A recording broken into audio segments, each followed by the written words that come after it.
कौन बनेगा नेता। नगर निगम के चुनाव पास आने वाले थे।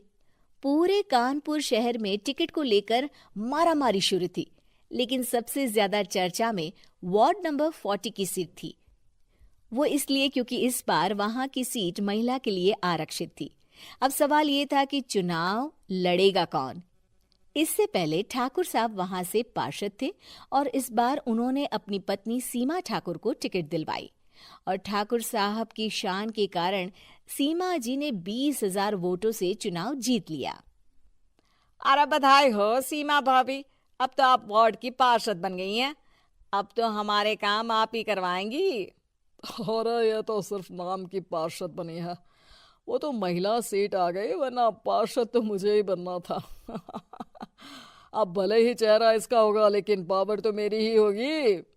अरे वाह भाई साहब, क्या दिमाग लगाया है आपने भी। आइए आप लोग, खाना लगा दिया है सबके लिए। सीमा जी पार्षद बन चुकी थीं, फिर भी उनकी एक ना चलती। सारे काम ठाकुर साहब खुद ही संभाल लेते और जहां जरूरत पड़ती वहां सीमा जी का अंगूठा लगवा लेते। सीमा जी ज्यादा पढ़ी लिखी भी नहीं थी। एक दिन ठाकुर साहब और सीमा एक प्रोग्राम में जाते हैं। अरे ठाकुर साहब, आप आ गए। ओहो, पार्षद मैडम भी आ गई हैं। स्वागत है आप दोनों का। लगता है हमारे पार्षद फंड का सही इस्तेमाल हो रहा है। चलिए अब उद्घाटन करते हैं। ये लीजिए ठाकुर साहब कैची, आप ही सबसे पहले प्रवेश कीजिए। सब लोग आगे निकल जाते हैं और सीमा जी पार्षद होने के बावजूद भी पीछे खड़ी रह जाती हैं। वो देखती हैं कि वेलकम बोर्ड पर उनका नाम है, लेकिन महिला होने के कारण कोई उनका सम्मान नहीं कर रहा। अगले दिन एक आदमी उनके घर आता है। अरे ठाकुर साहब नमस्कार। कल ना हम नोटिस किए कि हमारा घर तो अवैध है और नगर निगम वाले उसे तोड़ने आ रहे हैं। अरे कुछ कीजिए ना ठाकुर साहब। देखो भाई, मैं तो ज्यादा कुछ कर नहीं सकता, पर अगर तुम सबकी जेब गर्म कर दो तो कुछ हो सकता है। कुल मिलाकर 4 लाख लगेंगे। अरे 4 लाख ठाकुर साहब? अरे भाई, मैं अपने लिए नहीं मांग रहा हूँ। दरोगा है, इंजीनियर बाबू है, बड़े साहब है, सबको देना पड़ता है ना थोड़ा थोड़ा। बोलो है मंजूर? तभी वहां अचानक सीमा जी आ जाती हैं। अरे ये आप क्या कर रहे हैं? पहले इन्हीं लोगों से तो आपने वोट मांगे, अब इनसे ही पैसे ले रहे हो। अरे चुप रहो तुम, तुम्हारा काम है सिर्फ अंगूठा लगाना, तुम वही किया करो। मुझे दूसरे काम तुम मत सिखाओ, समझी? और तुम ना जाओ, अब पैसे लेकर आओ, वरना जेसीबी किसी भी वक्त आती होगी। सब कुछ ऐसे ही चलते रहता है। एक दिन सीमा जी और ठाकुर साहब को एक लोकल मीटिंग में बुलाया जाता है। वहां पर कई और अधिकारी लोग भी मौजूद रहते हैं। अब मैं चाहूंगा कि ठाकुर साहब हमारे बीच 2 शब्द कहें। मेरे प्यारे भाइयों और बहनों, आज मेरा सौभाग्य है कि मैं आप सबकी सेवा दिन रात कर पा रहा हूं। आपने मेरी पत्नी को भारी मतों से जिताया है, इसलिए मैं आप सभी का शुक्रगुजार हूं। मैं आप सबसे वादा करता हूं कि हमेशा की तरह हमारे वार्ड में किसी को कोई तकलीफ नहीं आने दूंगा। सभी लोग तालियां बजाने लगते हैं। अब मैं माननीय पार्षद मैडम को स्टेज पे बुलाना चाहूंगा। अपने नाम को बुलाया सुनकर सीमा जी एकदम चौंक जाती है। उन्हें बिल्कुल उम्मीद नहीं थी कि इतनी बड़ी जगह उन्हें मंच पर बुलाया जाएगा। जैसे तैसे वो मंच पर चढ़ती हैं। ऊपर जाते ही सीमा जी को सारी पुरानी बातें याद आ जाती हैं कि किस तरह उनके पति उन्हें कभी भी आगे बढ़ने नहीं देते और उनके नाम से गलत काम करते हैं। वो बोलने लगती हैं। मैं आपके वार्ड की पार्षद सीमा हूं। आप में से बहुत कम लोग ही मुझे जानते होंगे, क्योंकि इससे पहले मुझे कभी ऐसा मौका ही नहीं मिला। सारे मौके मेरे पार्षद पति यानी आपके ठाकुर साहब ही लेते रहे, लेकिन आज ये मौका मुझे मिला है तो मैं इसे ऐसे ही नहीं जाने दूंगी। मैं आपको ये बताना चाहती हूँ कि आपके ठाकुर साहब मेरे नाम की आड़ में गैर कानूनी काम करते हैं, जिस पर अंगूठों के निशान मेरे होते थे। इसीलिए मैं अपनी गलती मानती हूँ और आज अपने पद से इस्तीफा देती हूँ, ताकि आगे से कोई गलत काम ना हो पाए। अब फैसला आप सबके हाथ में है कि आप हमें क्या सजा देना चाहते हैं। सीमा जी की बातें सुनकर ठाकुर साहब के चेहरे का रंग उड़ जाता है और वो शर्म से मुंह नीचा करके वहां से चले जाते हैं और पद से इस्तीफा देकर ही सही सीमा जी अपने आप में आती पति। सूरज के जीवन का एक ही फंडा था कि मेहनत तो गधा भी करता है, घर बैठे जो कमाए समझदार वही होता है। इसीलिए उसने कभी नौकरी ही नहीं ढूंढी। इस बात से हालांकि उसकी पत्नी शिखा बिल्कुल भी अग्री नहीं करती थी, पर फिर भी सूरज को समझाना बेकार था। टीवी में कैसे बनोगे करोड़पति का ऐड देखकर उसे लगा कि बस अब तो घर बैठे ही वो करोड़पति बन सकता है, और उसके पीछे उसने अपने सारे सोर्सेस एक्टिव कर दिए। 2 हफ्ते में उसके कलीग के साले के पड़ोसी के बेटे का सोर्स निकलता है जो कि उसे शो में पहुंचा सकता है, और सूरज उससे मिलने चला जाता है। अच्छा, तो हमें मुकेश जी बता रहे थे कि आप हमें शो में पहुंचा सकते हैं। हाँ, उसमें कोई तकलीफ नहीं है। मैं कल अगर कोशिश करूँ तो इसी महीने में आपका नंबर आ जाएगा। अरे ये तो बहुत बढ़िया हो गया। अच्छा, वो सिलेबस और क्वेश्चन पेपर का कोई जुगाड़ है क्या? उसका तो कोई जुगाड़ नहीं है। तो वो वाकई में कुछ भी पूछ सकते हैं? हाँ, वो तो बच्चन जी पर है, जो पढ़ते हैं वो पूछ लेते हैं। पहली कोशिश फेल होने पर अब सूरज के सामने एक बहुत बड़ा सवाल था कि आखिर जवाब कहाँ से लाए। तब शिखा ने एक सजेशन दिया, क्यों ना सूरज अपने चचेरे भाई सुमित से मदद मांगे, जो कि यूपीएससी की तैयारी कर रहा था। हालांकि इतनी मेहनत करना सूरज को समझ में नहीं आता था, पर कोई और रास्ता ना मिलने पर वो आखिर सुमित से बात करता है। अरे सुमित, हमारा कैसे बनोगे करोड़पति के लिए सिलेक्शन होने वाला है, तुम हमें थोड़े चिट बनाने में मदद करोगे क्या? अरे भैया, चिट बनाए तो सालों हो गए, उसमें हमारा एक्सपर्टीज नहीं है, बल्कि आप बोलो तो हम आपकी पढ़ने में जरूर मदद कर सकते हैं। हट, कैसी अनाप शराब बातें कर रहा है तू। सूरज ने सुमित को मना तो कर दिया था, पर तैयारी करने के सिवाय कोई चारा उसे दिख भी नहीं रहा था। खासकर जब 12 के पेपर लीक करने के एक्सपर्ट शुक्ला जो भी हाथ जोड़ लेते हैं।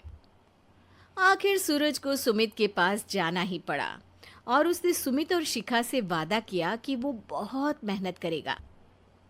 1 महीने की तैयारी के बाद फाइनल हुआ कि शो से 1 हफ्ते पहले एक ट्रायल खेला जाएगा, जहां पर सारे रिश्तेदार ऑडियंस की जगह पर होंगे और शिखा सवाल पूछेगी। दूर दराज से भी रिश्तेदार आकर हाजिर हो गए देखने कि आखिर कैसे बनेगा सुमित करोड़पति।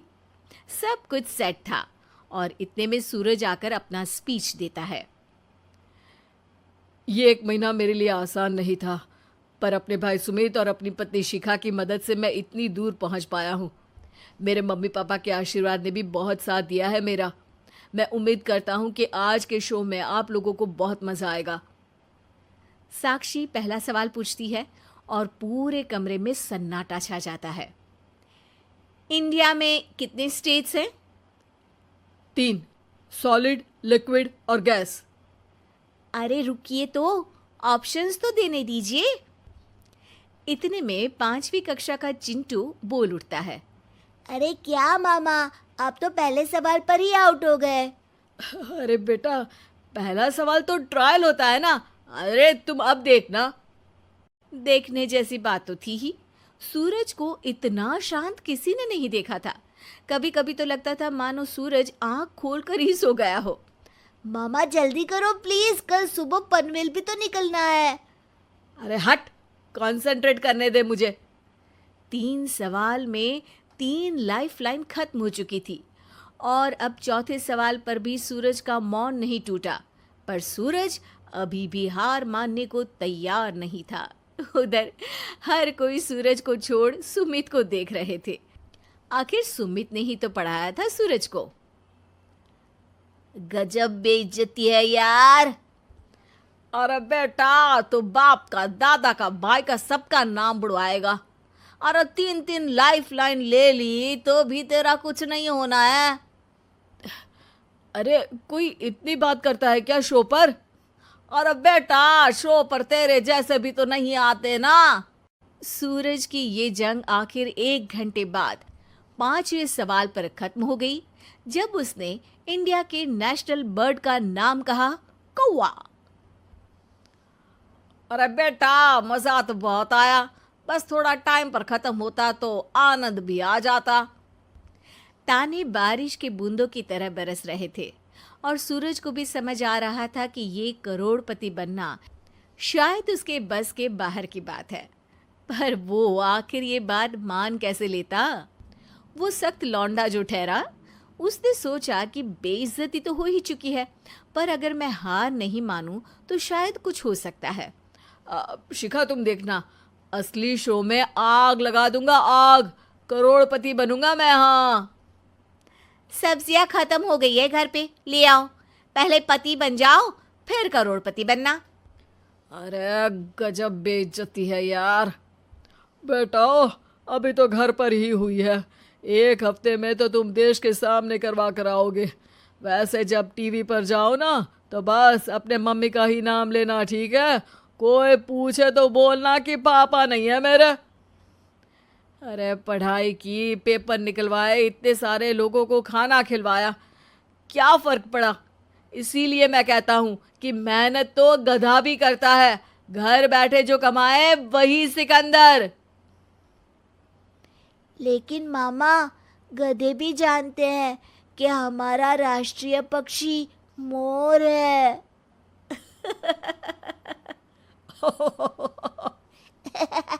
कॉन्ट्रैक्ट वाली बहू। नरेश की माँ अपने बेटे से मिलने दिल्ली आ रही है। इस बात का पता चलते ही नरेश के दिल में हलचल मच जाती है। नरेश अपनी माँ के स्वागत की तैयारी में लग जाता है। साथ ही उसे डर भी सताने लगता है कि उसकी माँ कहीं अपनी पुरानी जिद पर फिर से बैठ ना जाए। हे भगवान, इस बार बचा लो, अगले साल पक्का माँ की जिद पूरी कर दूंगा। तभी दरवाजे की घंटी बजती है। नरेश दरवाजा खोलता है तो सामने अपने मकान मालिक को देखकर हैरान हो जाता है, क्योंकि उनके साथ एक सुंदर सी लड़की भी थी। अब नमस्ते अंकल, कुछ काम था, मुझे बुला लेते। आपने क्यों कष्ट किया? अरे नहीं नहीं, इसमें कष्ट कैसा, मैं तो बस तुम्हें रीना से मिलवाने आया था। आज से रीना तुम्हारे साथ इसी फ्लैट में रहेगी। अंकल, कोई लड़का फ्लैटमेट नहीं है? एक अनजान लड़की के साथ रहना मेरे लिए थोड़ा अजीब होगा। देखो नरेश, मैं तुम्हें पहले भी बता चुका हूँ कि इस फ्लैट में तुम्हें किसी ना किसी के साथ एडजस्ट करना ही होगा, या फिर तुम अकेले पूरे फ्लैट का किराया दे दो, मैं किसी को नहीं रखूंगा। नरेश अपने मकान मालिक की बात सुन के रीना के साथ रहने के लिए तैयार हो जाता है, पर अंदर ही अंदर उसे ये बात खाने लगती है कि वो अपनी माँ को क्या जवाब देगा जब उसकी माँ रीना के बारे में उसे पूछेगी। दिन बीतने लगते हैं। नरेश और रीना अच्छे दोस्त भी बन जाते हैं, पर अभी भी नरेश अपनी प्रॉब्लम का सलूशन नहीं ढूंढ पाता। एक दिन नरेश बहुत परेशान सा बैठा होता है। तभी रीना उसे पूछती है, क्या हुआ नरेश, तुम काफी परेशान लग रहे हो, सब ठीक तो है ना? हाँ सब ठीक है, बस एक छोटी सी प्रॉब्लम है। वो एक्चुअली 2 दिन बाद मेरी माँ मुझसे मिलने आ रही है। अरे तो इसमें प्रॉब्लम क्या है, ये तो खुशी की बात है। हाँ रीना, बट मेरी माँ एक जिद लेकर बैठ गई है कि मैं शादी कर लूँ, पर मैं अभी इस चीज़ के लिए तैयार नहीं हूँ। ऊपर से जब वो तुम्हें देखेगी तो 100 सवाल करेगी, क्या जवाब दूंगा? अरे इसमें कोई टेंशन वाली बात नहीं है, मेरे पास ना इस प्रॉब्लम का सलूशन है, जिससे ना तुम्हें शादी करनी पड़ेगी और ना ही तुम्हारी माँ मेरे बारे में कुछ पूछेंगी। रीना की बात सुनकर नरेश सोच में डूब जाता है। वो सोचता है कि रीना खुले ख्यालों वाली लड़की है, कहीं माँ को सच बता ना दे। नरेश को सोच में डूबा देखकर रीना कहती है, अरे क्या हुआ, किस सोच में पड़ गए? डोंट वरी, जैसा तुम सोच रहे हो ना वैसे कुछ भी नहीं है, मेरे पास एक प्लान है। मैं कुछ समझ नहीं पा रहा हूँ, कैसा प्लान? मैं समझाती हूँ। हम ना एक कॉन्ट्रैक्ट मैरिज कर लेते हैं। फिलहाल मेरे पास जॉब नहीं है, तो तुम इस रूम का किराया दे देना जब तक तुम्हारी माँ यहाँ रहेंगी, सिर्फ तब तक। और तुम अपनी माँ से कह देना कि मैं तुम्हारी पत्नी हूँ, इससे वो मेरे यहाँ रहने पर कोई सवाल भी नहीं करेंगी। अरे बात तुम्हारी ठीक है, पर माँ से झूठ बोलना, ना ना बाबा, मैं ये रिस्क नहीं ले सकता, कोई और आइडिया दो ना तुम। देखो मंजूर हो तो बोलो, वरना सच बता दो, मुझे कोई प्रॉब्लम नहीं है। रीना की बात सुनकर नरेश सोच में डूब जाता है। बहुत सोचने के बाद जब उसे कोई रास्ता नहीं मिलता तो वो रीना के बताए हुए रास्ते पर चलने के लिए तैयार हो जाता है। वो रीना से बात करता है और अपनी माँ की पसंद और नापसंद के बारे में बताता है। रीना भी नरेश की सभी बातों को ध्यान से सुनती है ताकि कहीं उससे कोई गलती ना हो जाए। आखिर वो दिन भी आ जाता है जब नरेश की माँ उससे मिलने दिल्ली आ जाती है। नरेश अपनी माँ को फ्लैट पर लेकर जाता है। जैसे ही नरेश की माँ फ्लैट के अंदर जाती है, रीना उसके पैर छू लेती है। ये देखकर नरेश की माँ थोड़ी घबरा जाती है और नरेश से पूछती है, अरे बेटा नरेश, ये कौन है? माँ ये आपकी बहू रीना है।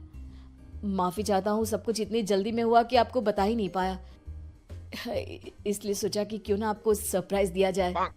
अरे बेटा, मैं तो बस तेरा घर बसा हुआ देखना चाहती थी। हाँ, बहुत अरमान थे अपनी इकलौते बेटी की शादी को लेकर, लेकिन कोई बात नहीं, शायद किस्मत को यही मंजूर होगा। ये कहते ही नरेश की माँ रीना को गले लगा लेती है। रीना बेटिया, मेरा बेटा ना थोड़ा नादान है, पर तुम काफी समझदार लगती हो और मैं जानती हूँ कि तुम इसका बहुत अच्छे से ध्यान रखोगी। माँ आप चिंता मत कीजिए, मैं सब संभाल लूंगी। नरेश की माँ अपने बहू और बेटे के साथ खुशी खुशी रहने लगती है। दिन बीतने लगते हैं। नरेश की माँ और रीना का रिश्ता बहुत मजबूत होता चला जाता है। वो दोनों सारा दिन एक साथ रहती और खूब बातें करती। इधर साथ रहते रहते नरेश और रीना भी एक दूसरे से प्यार करने लगते हैं। दोनों को इस बात का एहसास हो जाता है, फिर भी वो इस बात को छुपा कर ही रखते हैं। एक दिन नरेश की माँ और रीना शादी के बारे में बात करने लगते हैं। रीना बिटिया, ये तो नरेश ने मुझे बिना बताए शादी कर ली, वरना मैं तो अपनी इकलौती बेटी की शादी इतनी धूमधाम से करती कि सारी दुनिया देखती रह जाती। अच्छा माँ, आप ऐसा भी क्या करती नरेश और मेरी शादी में जो दुनिया देखती रह जाती? अरे बिटिया, एक माँ के अरमान तुम अभी नहीं समझोगी। मैं तो अपनी बहू को एक रानी की तरह लेकर आती और शादी भी बिल्कुल शाही अंदाज में करती, पर मेरे तो सारे अरमान ऐसे ही रह गए। खैर, मुझे तो अपने बेटे और बहू की खुशी चाहिए बस। ये कहते हुए नरेश की माँ की आंखों में आंसू आ जाते हैं। रीना भी ये सुनकर ख्यालों में खो जाती है, क्योंकि वो भी मन ही मन खुद को नरेश की पत्नी और उसकी माँ की बहू मानने लगी थी। शाम को जब नरेश ऑफिस से घर आता है तो रीना खुद को रोक नहीं पाती और नरेश के सामने उसकी माँ को अपने और नरेश के रिश्ते का सारा सच बता देती है। रीना की बात सुनकर नरेश की माँ दोनों से बहुत नाराज हो जाती है और घर वापस जाने की बात करने लगती है। तुम दोनों ने मुझसे सच छुपाकर बहुत ठेस पहुंचाई है मुझे। अब तुम लोगों के साथ नहीं रहना चाहती मैं, कल ही वापस चली जाऊंगी अपने घर।